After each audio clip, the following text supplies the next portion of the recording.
Hi friends and friendly subscribers, welcome back to my channel. This is Inner Hill Tarot, and today we're going to do unboxing and silent flip through and also hot takes of this new tarot deck, Radiant Wilds Tarot. Navigate Inner Desert Dreamscapes by Nat Gisberger. I hope I don't butcher your name, Nat. And it's a mass market deck by Rockpool. Yeah, I think it's just came out actually a few months ago in the last leg of 2022.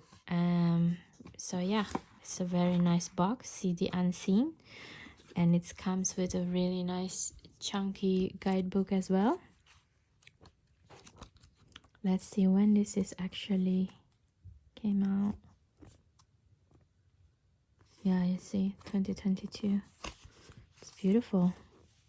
Wow. I guess it's a nice answer for mass market for some of the indie deck, like Shiwufi Tarot or something like this. It's beautiful. Can we see?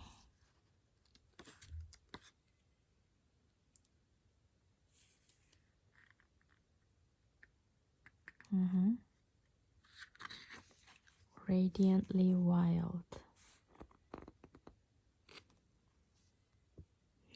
Okay, I will have to read the guidebook later on, I'm sure, but right now let's see the card itself. It has nice golden edges, and let's prepare.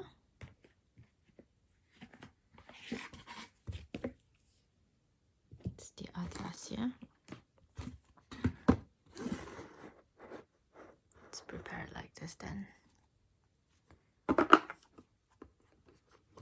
has really nice gold edges to it. It's beautiful. I don't know though, some people really hate this kind of edges because it add glitter to their hands or something. I like it. Let me know in the comment section, do you like it or not? Okay, so, and another thing is, before I do this, don't forget to what? Yes, don't forget to subscribe, share, comment on my videos if you like it, and especially after the 5 days of reviews, you know how I use tarot in my life, conjunction with crystals, with yoga and everything else. Please don't forget to subscribe, comments if you keep coming back to my channel as well. That is the best way for you to help me to further along this channel and to keep it growing and keep it going. You can also help me to check in my bio if you like this deck, and buy it from the link in my bio with the Amazon jar tip me in my eBay store. Please check everything. If you like it, that will be helpful. Thank you so much. And also I'm selling the really big Palo Santo, as you see, and it's already half burnt. So if this half, can you imagine how big the real thing is? I'm going to release some of it in my eBay store. I got them from my supplier in the South America, from South American countries, basically, directly. So yeah, I'm releasing some of them. Some of them I use it by myself, as you see in this channel. Okay, so that's the only thing.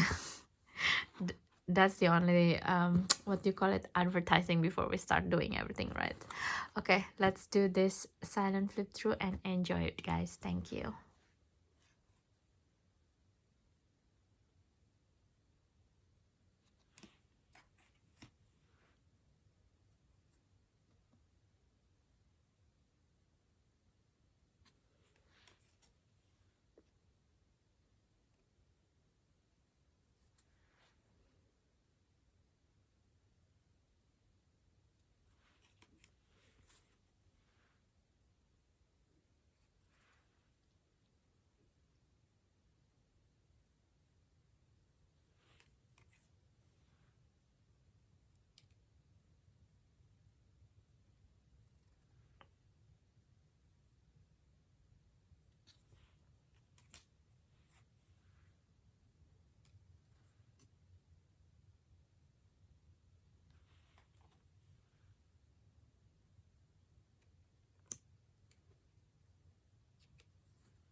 Okay, so dear friends, we just finished doing the, where's the guidebook? Hold on a minute. Okay. So we just done the silent flip through of this tarot deck that I feel is kind of, well, it feels like a little bit of I don't know, with my first feeling when I flipped through them. It's a feeling of a fiery deck, but somehow it's not like a hot, radiant, really hot feeling, explosive, desert feeling, hot kind of thing. It feels like a controlled heat. I don't know, that's just the feeling that I get from it, you know, because maybe the imagery, it's so it feels very controlled and very symmetrical, so it doesn't give me the feeling of like, you know, explosion everywhere that normally I would feel in fire deck, or like yeah, where it's supposed to be. It's not saying that it's not radiant, okay? I feel it's radiant. I feel it's radiance rather, but it's just like, you know, quite a control environment, I feel. And yeah, about the imagery itself, I like the imagery. It's quite evocative to the subconscious and to my mind to read. I can see where it's coming from, except for, I guess, except for two cards, which is like the Hermit, for example. It's like a lot, so many people using this imagery of the hooded person with the star within it, you know. I'm kind of like gotten over it a little bit. Yeah, some of the one particular deck, I think like Seer's Tarot as well, like using this imagery, and at least like one or two other tarot deck. And to me it's like a copy of a copy of a copy at this moment, you know. So I'm a little bit not happy about this. But I like the way they incorporate yoga poses, which is like, for this one, the Wheel of Fortune is wheel, and the wheel pose basically. And it's true, like if you're doing this kind of poses, it's heart opening poses, but also strengthening the back. Actually, this is a movement for the back. So basically what's happening is you kind of like move around the old blood, because a lot of times when we have a lot of old blood, that's especially for men, because they don't have a moon cycle in their body. So a lot of the blood, the old blood, is stagnates in the back before it's got broken down again by the body, but it's take forever. So if you're doing a lot of wheel poses in yoga, but of course you cannot just do in the morning, just go straight to this, right? You're going to hurt yourself, especially if you're in a winter time. Don't do this just straight away. You have to have the whole movement of yoga. This pose is like pretty much almost like 10 to 15 minutes before the class ends, we do these poses. So you need to have an open body first. And it's also like, to have this as a Wheel of Fortune, to me it feels, yeah, before you change your luck, you have to prepare yourself, you know. You have to prepare yourself to be open to it, to have the heart capacity to accept the change and to get on it, you know. To actually change your life, you have to prepare to open the body, to do certain different kind of you know, warming up poses. Is the same with the Wheel of Fortune. There is a saying that fate or luck favor the brave, and this is what it is. Like the change of luck is only happen when you do the work. And in here is like depicted as the wheel pose, which is really beautiful.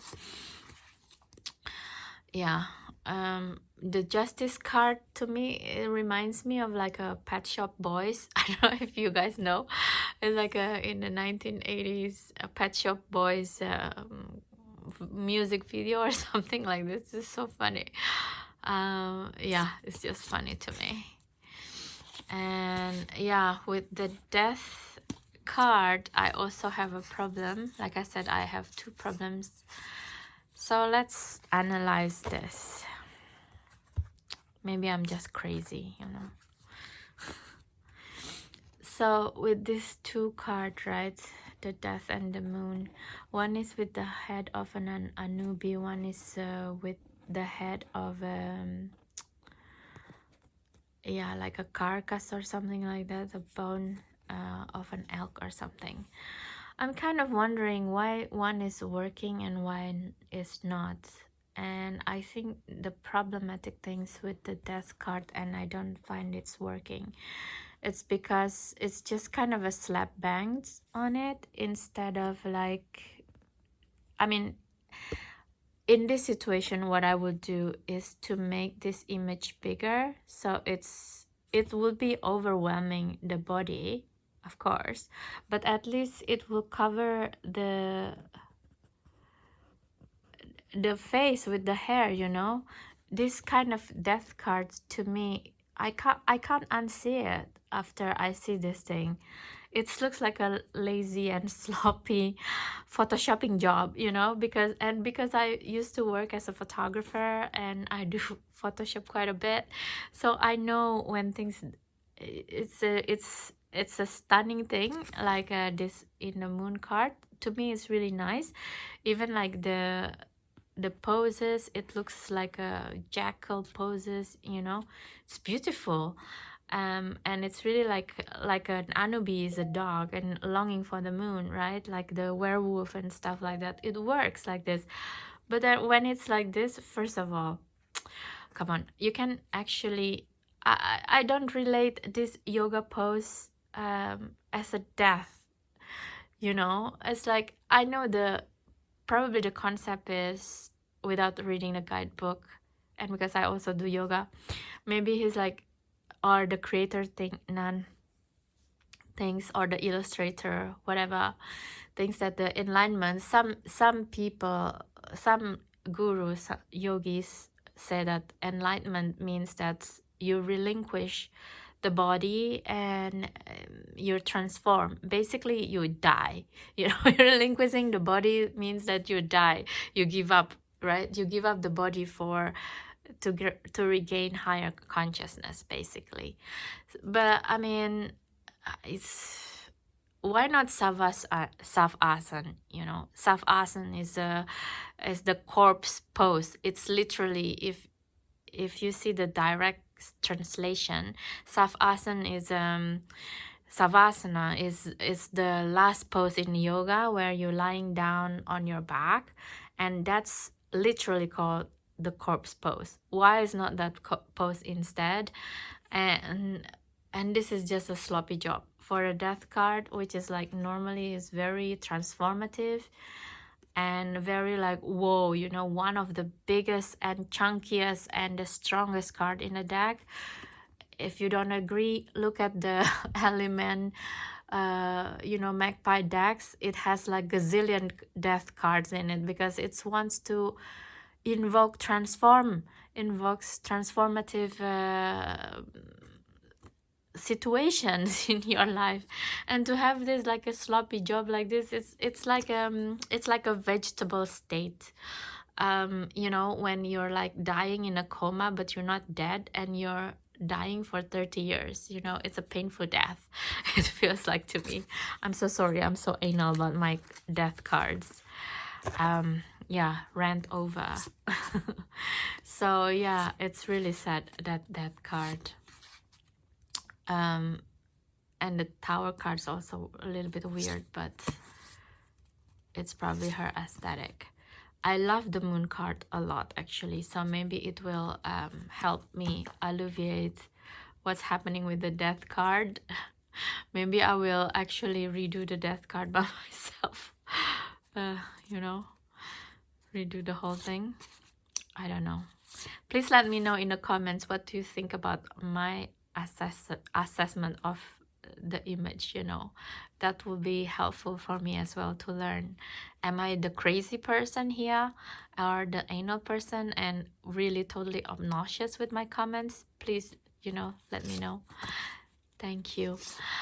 And yeah, in general, I like the deck because it's linked with the yoga and how to raise up the Kundalini energy, and you know how to navigate the desert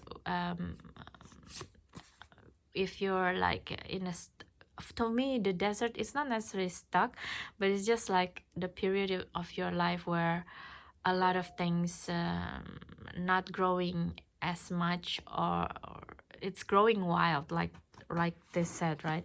Radiant wild. So it's not really living or sprouting according to what you want. It's like the fire. You can't, I mean, this is like a controlled fire, but in reality, if like you encounter fire in nature, you can't control it, right? So it's an interesting card, and it's energetically remind me of one other card, one other deck that I love very much, and I think I'm going to do the energy pairing with that deck. Stay tuned. Okay, so basically that's what I have to say with my personal hot take with this Radiant Wild Tarot. Let me know what you guys think. Do you agree with me? Do you disagree with me? Have you worked with this deck? And what do you think if you work with this deck? Please do let me know. And yeah, you don't have to see this. I will do it later. Please let me know what you think. And yeah, again, the last time before you leave, please don't forget to do what? Yes, subscribe, comments, and share. Check my bio. Okay, thank you so much, guys. Have a great day and night anytime you watch this video. Thank you, thank you, thank you, thank you, thank you for your energy. Your comments and subscription validates that my channel's helpful. Please let me know as well. Thank you. Bye.